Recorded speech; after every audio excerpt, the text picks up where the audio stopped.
the way I'm going to get this up really quickly is by not needing to edit. I'm going to use my little iPhone here and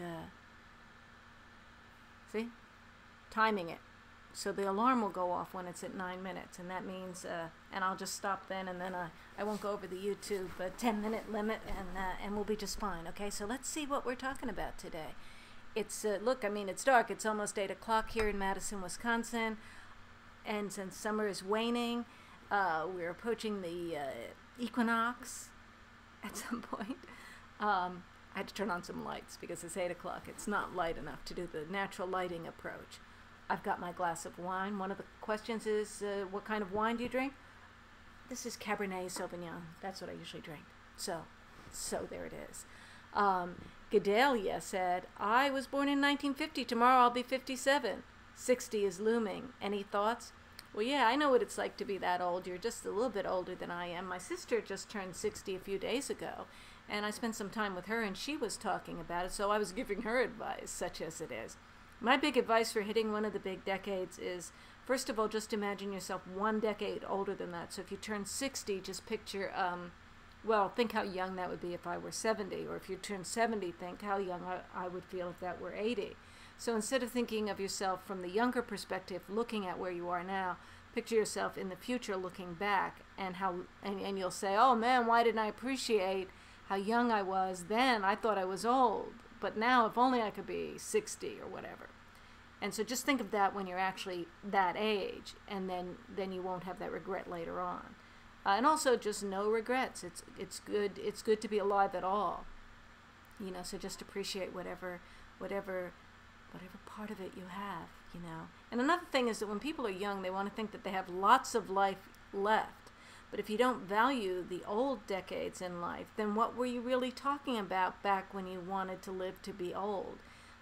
You know, it's incoherent with the idea of the young to think that the old you is not good to have too.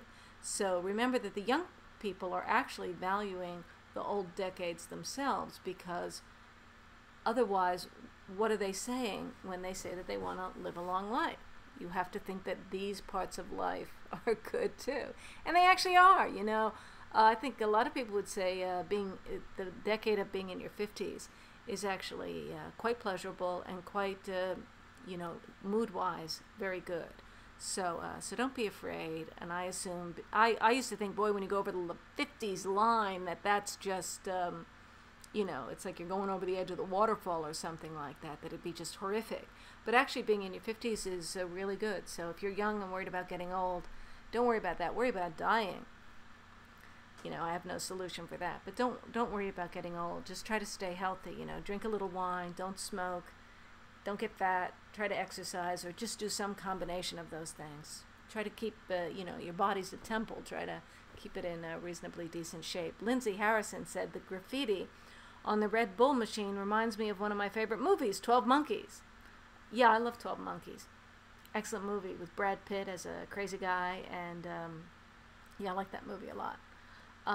In which public spaces, great plotting, I like that, and animals, in which public spaces were marked with an ominous graffiti that invoked fears of terrorism.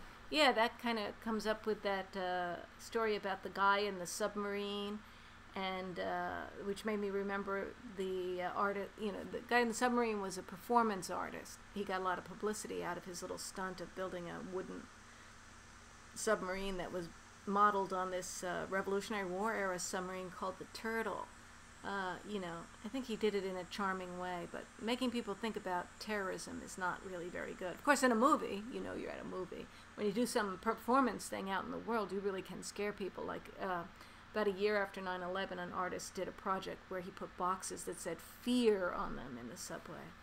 But I'm glad that Lindsay brought that up, because I do think that the photograph that I put up of this Red Bull machine at night, and next to it is a neon sign for something called Blue Moon, which is actually a microbrew around here in a little bar near me.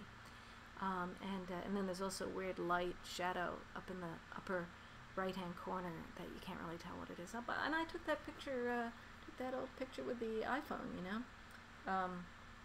I love the iPhone. You know, I was at the cafe today, and just turning it off. I'd been using it as an iPod, and the barista, got, oh, is that an iPhone? And then I'm demonstrating it to her, and I'm like, I'm doing a commercial for it, and then, before long, she's like saying things that sound like Apple slogans, like I say, talking about how the YouTube works, and she's all, oh, it's Apple, it just works. Is that actually one of their slogans, or is she inventing slogans or something like that? I mean, people just revert into, advertiser mode. Now, see, I can see that my time is running out. I try to do a 10-minute vlog. Where does the time go? But I was going to say that I was out last night, and I was taking pictures with my iPhone. Yeah. So yeah, I like to do that. I can't demonstrate taking a picture now, but let's see. What are your questions? Here's a little iPhone picture that I took of the Red Bull machine. You can see that. And, I have your questions that I could scroll through on here. I could read up here, but I'm not going to get to very much because I know my time is running out. And I'm going to stop when the alarm goes off, and you'll see what cute sound that I have for it that I think will fit with this idea of movies and movies about terrorism. 12 Monkeys, that was good. United 93, I don't think United 93 was all that good. It's pretty much exactly like what I had pictured, so it was kind of stark and well done. Children of Men I haven't seen. V for Vendetta, saw a little bit of it on HBO. 28 Days Later, I liked the beginning. World Trade Center, didn't see. Don't know. Can't really recommend any terrorism movie that I can think of, but other than 12 Monkeys. I love that. Someone talks about Red Bull. Oh, Ruth Ann wants me to talk about the egg salad sandwich eating challenge. I know I have very little time left, so let me see if I can talk about let's see. Oh, 2 minutes. Less than 2 minutes. Here's the egg salad sandwich challenge.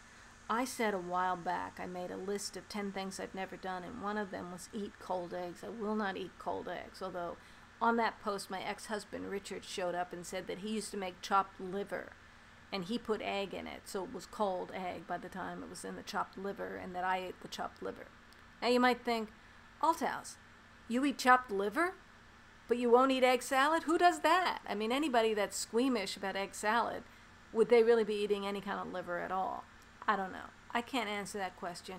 I was being accommodating, eating the chopped liver. Eating egg salad, I've never really seen much of a need for that. Why should I like egg salad? It's kind of an insipid food. It's not a food that you feel like you're living up to some excellent standard by tasting. It's not like eating escargot or caviar or something like that, where you're, showing your gourmet taste by being adventurous. I mean, it's not even really adventurous to eat an egg salad sandwich. So what, and it doesn't appeal to me. So why should I eat that, So I basically have never eaten it. Now I think it's kind of gross. And I went through a period where I was saying, maybe I should do this more, that I would eat it if you paid me. And then I would just think of what the price would be that would cause me to be willing to do that. And so, I can come up with these prices pretty easily. And my idea for egg salad sandwich was $200. So lo and behold, Ruth Ann actually hits the PayPal button and gives me $50 as against this enterprise of eating the egg salad sandwich, which I said I would do on vlog. But then nobody else piled on, and then Peter gave $1. So we're up to $51. And if you look in the sidebar, you'll see I have I'll keep the running total. Hit the PayPal button because,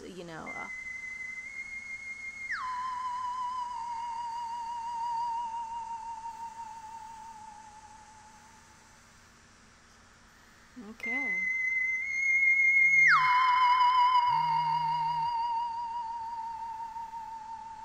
All right. Time's up. That's it. All I'm saying is there's a PayPal button. You can dedicate your donation to Egg Salad Sandwichery. And I'll blog it. If I get it up to the 200, I'll eat the egg salad sandwich and I will vlog it. And you'll see, maybe I'll like it. Maybe I'll like it. Maybe I'll be totally grossed out. Maybe I'll throw up and go all bulimic on you. Wouldn't that be bad?